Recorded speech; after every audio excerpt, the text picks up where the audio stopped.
Hello, my name is Calvin Mayo, Pitt Community College, Winterville, North Carolina. This is one of the capstone projects that students have done.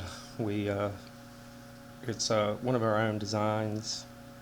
It's kind of a copy of something that one of the students saw on the internet. We call it a butterfly Stirling engine, and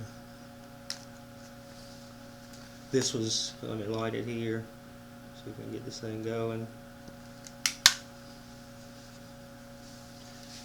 Alrighty, and give it a little spin to get started. And as it heats, it'll pick up speed, it'll get faster.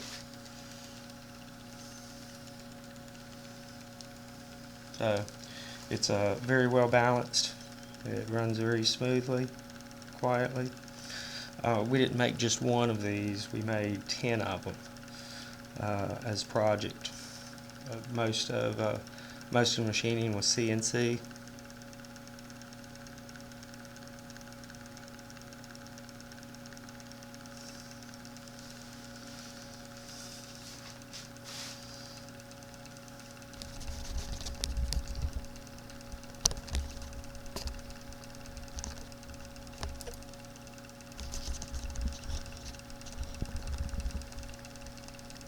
My video skills are not so good, but